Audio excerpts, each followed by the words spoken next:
those of you who were not here early, you can go back and watch the first about 17 minutes of this stream, and it's all in there. I do have part of it queued up here, so let's take a listen to that. Kennedy announced his campaign for President of the United States. During his campaign announcement, he stated, quote, "My mission over the next 18 months of this campaign and throughout my presidency will be to end the corrupt merger of state and corporate power that is threatening to impose a new kind of corporate feudalism in our country," end quote. It is for this that Mr. Kennedy finds himself receiving the scorn of both the political left and right. Because if one dares challenge the orthodoxy of the powers that be, then one is their enemy. That truism was lost during the COVID pandemic. Individuals receiving scorn simply for asking questions, people being silenced for challenging the status quo. These are the kinds of questions that should have been publicly debated, and this hearing is focused on that truth, and we welcome Mr. Kennedy. Excuse me, point of order. I know that witnesses usually have 5 minutes. I see 10 minutes on the board. Is it going to be 10 minutes for every witness? We'll give him 5 minutes, but we're pretty lax with this. We'll let him go for We are? a little, yeah. I've seen you gavel down on quite a number of witnesses. We've given senators and former Democrat members of Congress and all kinds He's of folks neither. time. He's neither. I'm just saying in past history. Okay, in okay. committee. But Let's just watch the time for all the witnesses. And if then. you want to cut him off and censor him some more, you're welcome to do it. Oh, that's not my job. That's your job. Why don't you threaten a witness so that they can not want to be a witness? Mr. Kennedy is recognized for his opening statement. We'll give him 5 minutes, more or less, and then we'll move to the next one. Mr. Kennedy, go right ahead. Thank you, Mr. Chairman. Mr. Chairman, maybe we could put 5 minutes on the clock then, not 10. Could we put 5 on the clock and start it running? Thank you, Mr. Chairman. And I want to put aside my written statement for a moment and address one of the points that was brought up. I think an important point by the ranking member, that this body ought to be concerning itself with the issues that impact directly the American people. The rising price of groceries, 76% over the past 2 years for basic foodstuff, the war in Ukraine, the inflation issues, the border issues, many, many other issues that concern us all as a nation. We can't do that without the First Amendment, without debate. When I gave my speech, my announcement speech in Boston 2 months ago, YouTube, I talked about all those issues. I focused on grocery. I focused on the fact that working class people can no longer afford to live in this country. I talked about inflation, all the issues that deeply concern you, and that you've devoted your career to alleviating those issues. 5 minutes into my speech, when I was talking about Paul Revere, YouTube deplatformed me. I didn't talk about vaccines in that speech. I didn't talk about anything that was a verboten subject. I just was talking about my campaign and things, the conversation that we ought to be having with each other as Americans. But I was shut down, and that is why the First Amendment's important. Debate, congenial, respectful debate is the fertilizer, it's the water, it's the sunlight for our democracy. We need to be talking to each other. Now, this is a letter that many of you signed, many of my fellow Democrats. I've spent my life in this party. I've devoted my life to the values of this party. This 102 people signed this. This itself is evidence of the problem that this hearing was convened to address. This is an attempt to censor a censorship hearing.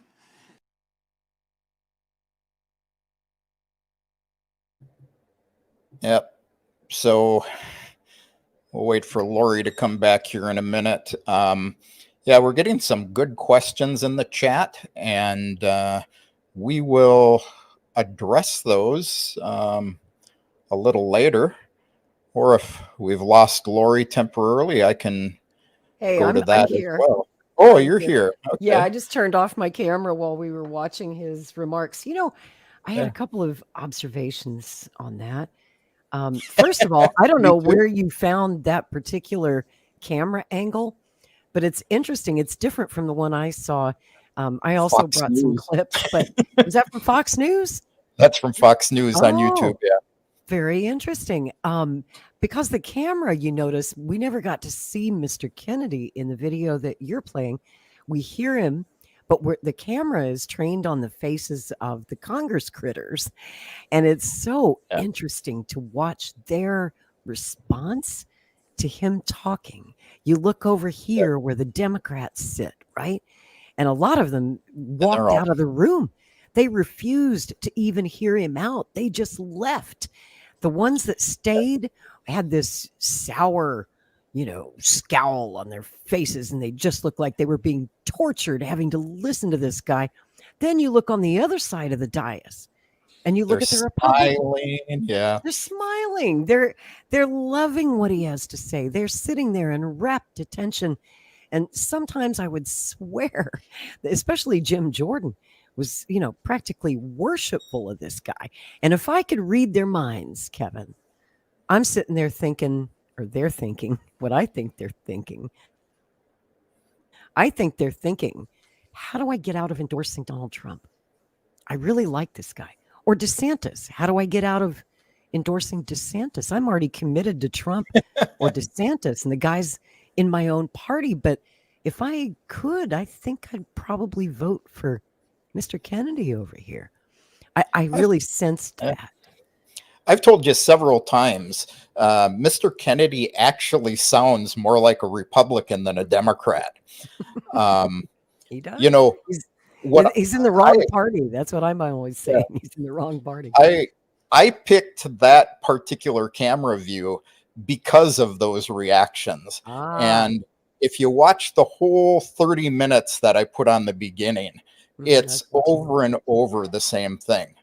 Now, in the clip we just did, the thing that I noticed is he hasn't even started speaking yet.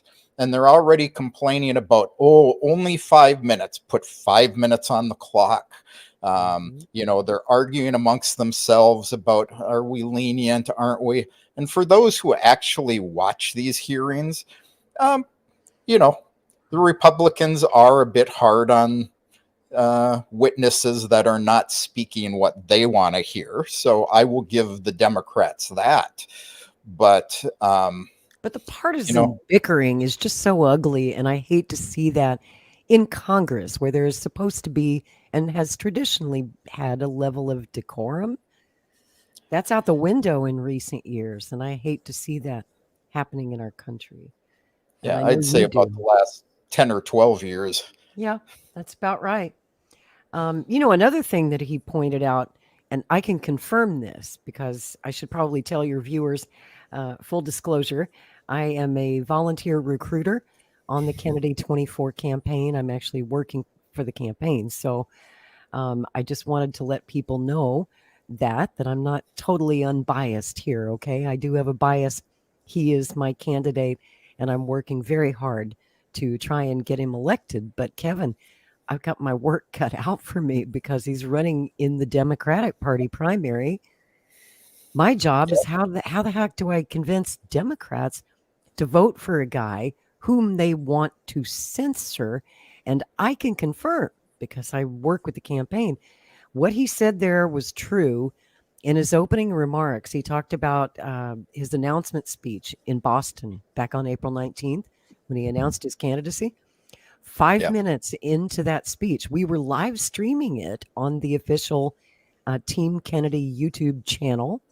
5 minutes into the speech, YouTube killed the stream live, which left us hanging because we had all of these media outlets taking that feed, including Maverick News, and everybody's stream just went black because YouTube pulled the stream. And then 1 week later, I do a podcast about the Kennedy campaign, about Bobby.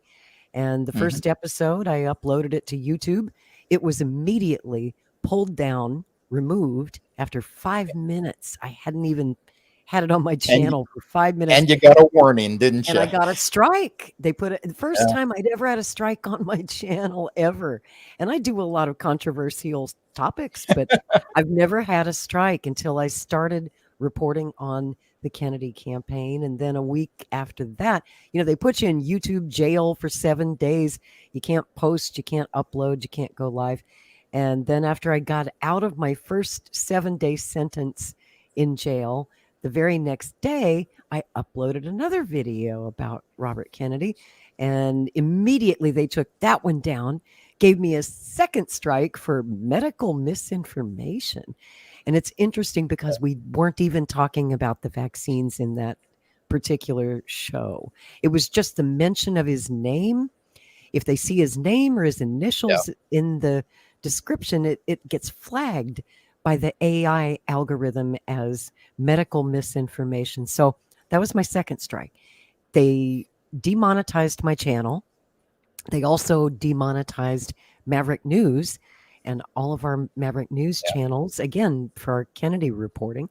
And then when I got out of that jail sentence, I think that was 2 weeks, I got back on the air, and within a couple of days, I uploaded another video about Robert Kennedy because, for heaven's sake, he's a presidential candidate. We ought to be able to talk about him on YouTube. And immediately they hit me with the third and fatal strike, and they killed my channel permanently. So my Strange Bedfellows podcast is a new channel that I just started to kind of start all over again. But I lost thousands of videos, thousands of subscribers, income. That was my primary source of income. And so now this is becoming a problem for Kennedy because he's doing the podcast circuit, right? And he's getting invited on all these big podcasts. But as soon as he goes on, those videos, the same thing happens to those creators. For example, Jordan Peterson had his interview with Robert Kennedy removed. Same with Mike Tyson, Kim Iverson, the Indie News Network, Dark Journalists. The list goes on and on. It's not just me. There are so many others that this is happening to. Even Mike Tyson and Theo Vaughn, the comic. Kennedy wants to go back on their programs. And now the people running those channels are like, I don't know about having you back because they're going to strike me again. And this is my income. This is my living. If they demonetize my channel, I literally can't pay my rent. So it's a tough choice for creators on YouTube who are just trying to cover a presidential candidate that that's how YouTube controls you. They make you self-censor. And if you won't self-censor, they'll censor it for you and just take your platform away and take your income away. Yeah, well, thank you, Google. Because if people don't know, that's who owns YouTube. Yep. I'm not monetized, so good for you. I don't care. But just so everybody knows, if my channels disappear, all of my videos are on Rumble. So, and I assume, Lori, that you're streaming on Rumble at this point as well. I am. Not this show. I couldn't seem to connect my Rumble channel to yours. But yeah, I do stream on Rumble. And you know what?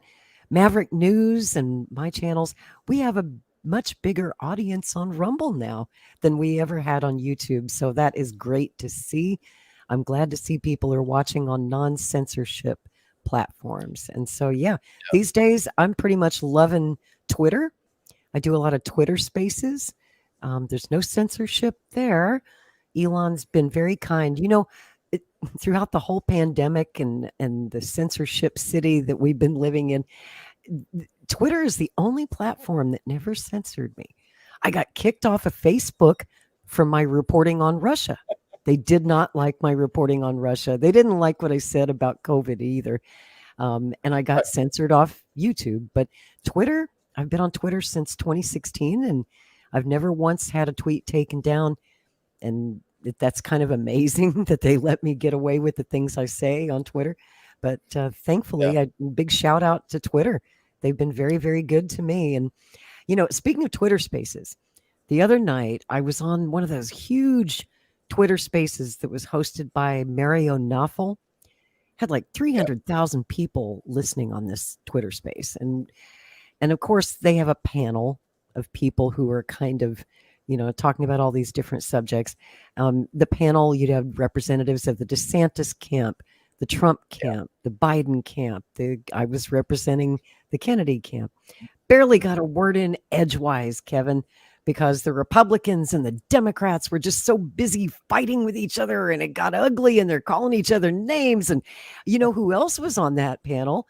Lev Parnas, right? The Ukrainian crook, convicted criminal. He was on that Twitter Space, and he's the only one who was managing to keep it civil. But you had Dr. Sebastian Gorka was there, calling him a convicted criminal, and then the ultimate insult, he called him a Russian. Oh my! Ooh, you don't call a Ukrainian nationalist a Russian.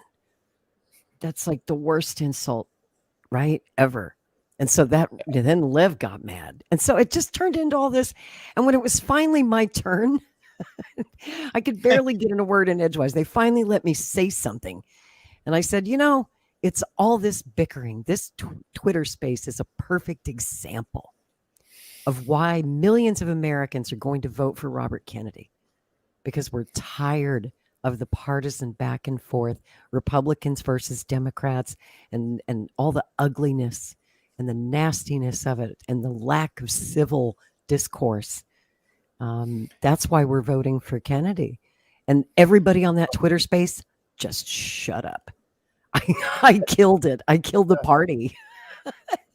After that, they couldn't yell at each other anymore, because they realized that they looked and sounded really childish, really dumb. And I hope that in some small way, in my 2 minutes of airtime, that I made a difference. And I think I did, because after that, everybody just kind of calmed down, and they closed the Twitter Space shortly thereafter. Yeah. Well, I noticed in this censorship hearing, the same thing went on. It was constantly, they would complain when they didn't let the Democratic witnesses talk, or when they cut them off because of time. And I noticed they let Mr. Kennedy talk every time he talked for a full 10 minutes. But the Democrats constantly were interrupting him. They'd ask him a question, and he'd start to answer, and they'd cut him off and say, "Oh, I want my time back. I want my time back." And, they acted like a bunch of children. Yeah, they did. Even that majority head, or whatever she's called. Oh, the ranking member, yeah. The ranking member, she says, "Oh, everybody says you're pulling the race card, and that's censoring me." And then she turns around and she pulls the race card.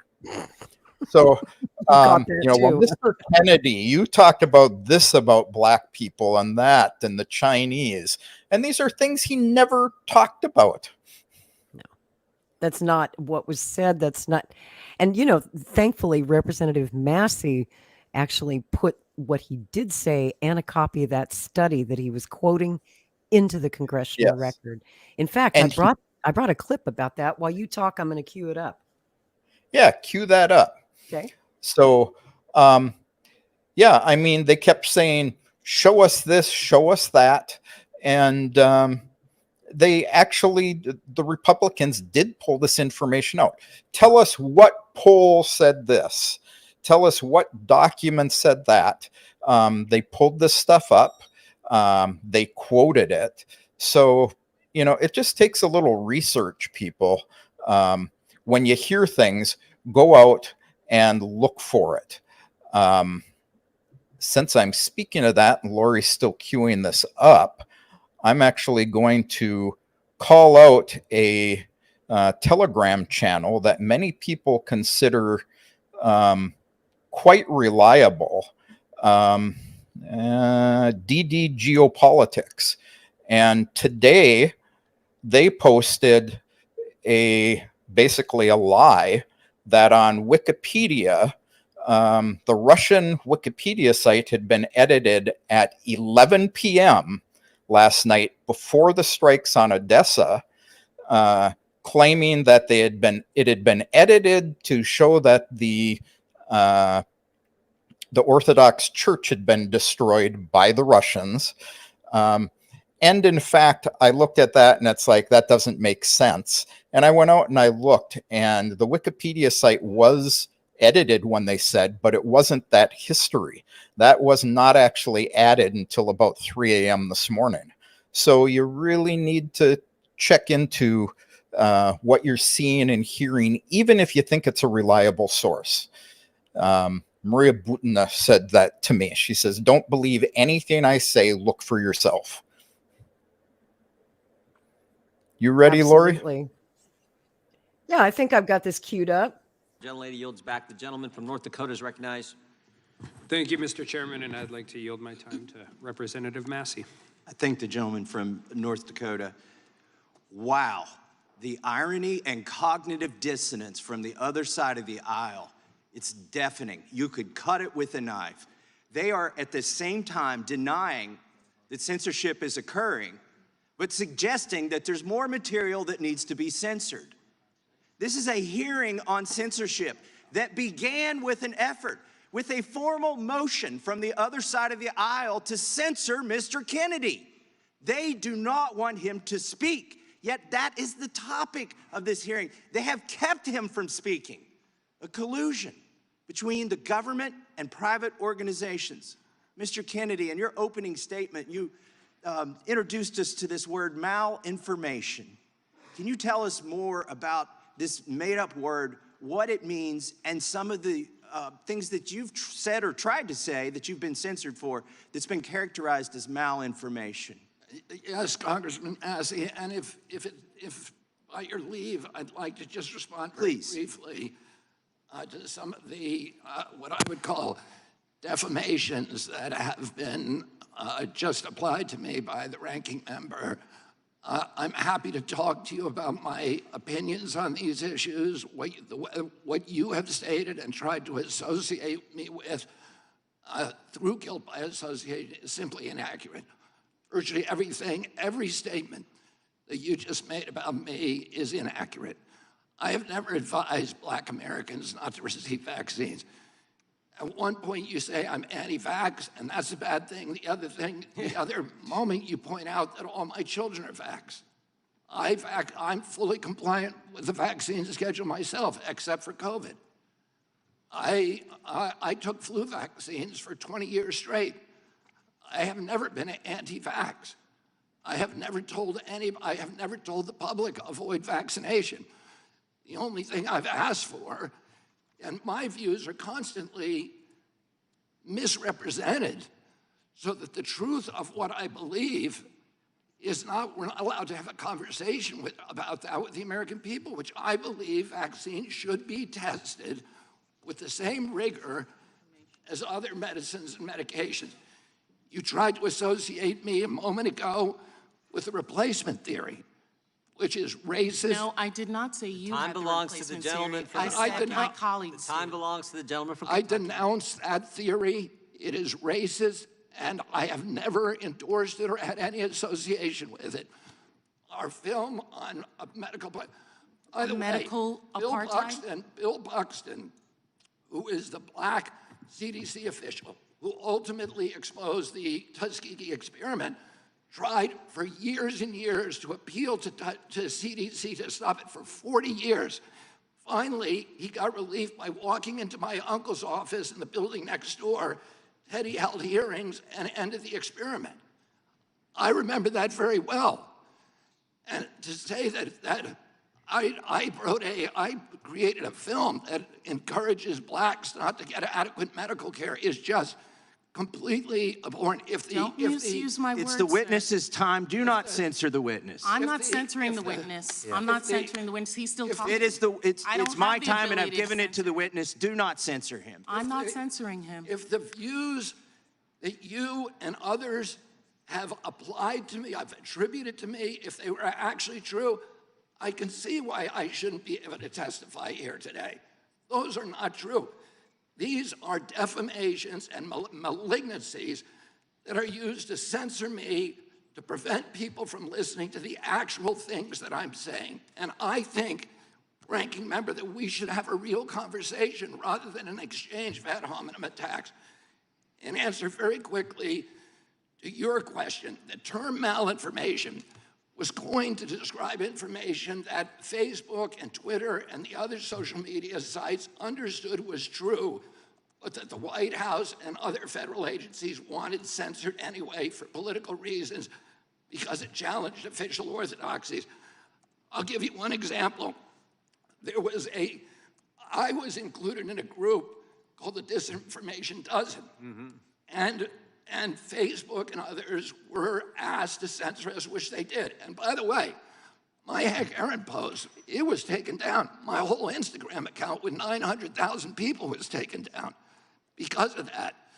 So they knew, Facebook knew that the Disinformation Dozen claim, and what they said, if the Disinformation Dozen came from this very shady group called the Center for Preventing Digital Hate in England, that is funded by dark money, that should be looked into. They claim that 65% of the vaccine misinformation on the internet was generated by those 12 people. Facebook itself said that is impossible. That is false information. We know that not to be true. And yet, when the White House asked them to censor this Disinformation Dozen, including me, they did it anyway when they knew it to be untrue. My time has expired. Wow. You know, we better stop there, because once they start talking about vaccines and they get into that whole argument, we're going to get censored off of YouTube. So we better stop right there. You know, I had to choose my clips with care. I find his malinformation term interesting. In case people don't know, the Department of Defense has an actual term for malinformation, propaganda, and censoring in the DoD dictionary, and it's called perception management. So this is actually what all this censoring and propaganda is for, is to change people's perception of things. Perception management. So do they call it malinformation in the DoD dictionary? No. The only thing they will refer to it is perception management. Well, you know, Bobby said at the hearing, he said they literally had to invent a new word just for me, malinformation, which did sort of become a thing during the pandemic. It was a word I'd never heard before. I'd heard disinformation, misinformation, and perception management. But malinformation, it was one of those things that just made me go, what exactly is that? Now, he defines it as information that the government doesn't like, that runs counter to the official narrative. I'd say that's a pretty good definition, wouldn't you? Yeah, it is. Yeah. So malinformation. Malinformation. They hate him so much they had to come up with a new word to describe him and put him on a list of the Disinformation Dozen. Well, they couldn't call it what it really was. You know, in this hearing, the Democrats go on, they say, oh, you know, the Republicans are complaining because they want misinformation removed, and they don't want, you know, the Russians, they should be, you know, the Republicans want them to be able to interfere in the 2024 elections. And Prigozhin said, so like Prigozhin really has any say about things, but they're going on about things that have been proven false. It wasn't the Russians involved in 2016. Right. And, you know, if they looked at the Twitter files, they would see how guilty they are. It's all there, and they're pretending that it doesn't exist. They're still acting like the Mueller investigation never happened. They're acting like the Twitter files haven't happened, and that this ruling in Missouri versus Biden didn't happen. You know, Yeah. and the White Well, House's response to that ruling in the courts, of course, they appealed, but the Biden White House is basically saying, "I don't care what the court said. I'm going to keep censoring you anyway with my friends in big tech because we're all on the same page politically, and we agree that we don't like what you say, so we're just going to keep censoring you." and to keep Wow. repeating, I'm not censoring him over and over so that he can't talk, Yeah, is right. censoring him. It's censoring him. Absolutely. That's exactly what that was. You know? Oh, Choosy's up late. There's one of our Maverick News regulars. You know, Yeah. Kevin's becoming a regular on Maverick News. We love having you on the program. You're always the Well, guy, the go-to guy anytime something happens in Crimea. Now I have an excellent source on the ground there. So thank you for all of the great yeah, coverage you've done for us. And my isn't it pleasure. something that now they're trying to, the latest tactic is to try and smear Bobby with the same smear they used against Trump and Tulsi Gabbard and even Dennis Kucinich. You know, they're Yeah. saying that they're all agents of Putin and they're just parroting Russian propaganda. Well, and a Literally. few days ago, I did a short piece on this. I don't remember his name, the Ukrainian propagandist Mm. in the States, where he posts this picture, supposedly that Kennedy used of a Russian woman wearing a Kennedy T-shirt, Oh, and yes. yeah, I saw and that. I pretty much guarantee you there's nobody in Russia wandering around with Kennedy T-shirts on. They would have no way to get them. I was But wondering, have you seen any Kennedy t-shirts over there in Crimea? no, and the signs in that picture, the only readable words are the same in Russian and Ukrainian. So it is my Mm, belief that that was actually a interesting. Ukrainian woman. You think? Yeah. And Interesting. of It was course, just a stock basically, photo.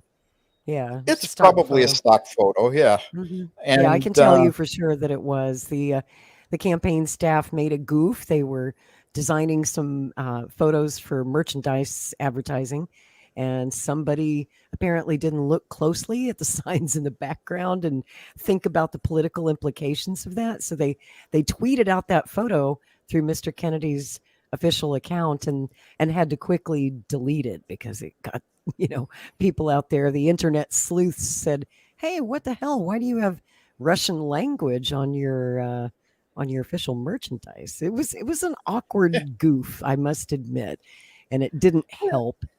For those that say that Kennedy's some kind of agent of Russia, it only added fuel to their fire. So it was a goof and nothing more. It was a mistake. yeah. Well, as Peter says here, Peter's in Sochi for a couple of days, Ah, and he's finding no Kennedy T-shirts there. So well, I know he's looking. you don't see too many Vladimir Putin T-shirts in the United States either. I can tell you Yeah, that. I Even have a though a lot couple. of I should have worn Americans one. like him. Yeah, A lot of yeah, Americans would vote for Putin if they could, but they can't, and they can't even say it out loud because our political climate is so dangerous now. You just saw at that hearing, McCarthyism is back. You saw yeah. McCarthyism on display there. What they were doing to Mr. Kennedy is exactly what Senator Joe McCarthy used to do to people, and it's back. So if you do support Putin in the United States, if you wore a Vladimir Putin T-shirt walking down the street, you'd be asking to get your ass kicked. You'd be, I inviting a I've done fight. that. Who knows what might happen? So people might want to wear such a T-shirt, but they're afraid to right now, and it reminds me very much of the Cold War period when if you were a little bit pink, maybe you were a communist or a fellow traveler, you had to keep that on the down low because they'd come ruin you. They would ruin Yeah. your life, ruin your career, ruin your finances, ruin your reputation. Or worse, they Well, might prosecute you. And, Like, Kennedy's look at experiencing Scott that Ritter. now. And Oh, look what they've Scott done to Ritter. Scott. Yes, our friend Scott. Perfect example, Yeah. you know? So, And I oh, see Peter, yeah, that's the reason he left the United States and is now in Russia. And you know what's crazy, Kevin? That's probably why you're there and why several friends of mine have moved to Russia. And they say that they feel more free, that they have more freedom of speech, not less, even under wartime censorship. You know, they actually feel much more free over there. yeah. And Wow. we don't have the censorship of Western media here either. The only two sites that are censored here officially are CNN and BBC. And of course, Good. people still look at them using VPN. I highly recommend everybody get VPN. Listen to the news on the other side sometimes. It is available. Yes, you should. So, You should. And that's yeah. why I'm not. I laughed when you said that and I said good, but I don't really mean that. I feel like you should be allowed to watch whatever news you want to watch. I think it's as wrong to ban CNN in Russia as I feel that it's wrong for France and Europe and the United States to ban RT or Press TV. I think that all media should be available. You should be able to consume whatever media you want, think what you want, speak what you want. Period. I agree with you. Um, I actually had a discussion with Maria Butina about this because she said that I think you saw it in that interview I did with her that Good. no media should be banned. You should be able to see both sides. But people need to understand that Russia does their own propaganda. They're not nearly as good as the United States is. But, they've blocked two sites. So, I also want to point out to people because many people don't know this. They follow channels like Prigozhin, RFK Jr. These guys aren't putting their own tweets out. You may think they are, but they aren't.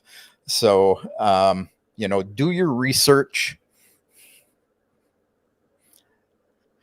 See, and I'm getting It's good curious about advice. I have Mr. Wonderful. Everybody knows who he is except me. he's a good friend, a very good friend, Yeah. and someone who's here in the United States, but a big supporter of Russia and not afraid to say so. He's got the courage to say, I stand with Russia. These days, that takes some courage in the United States, like I was just saying.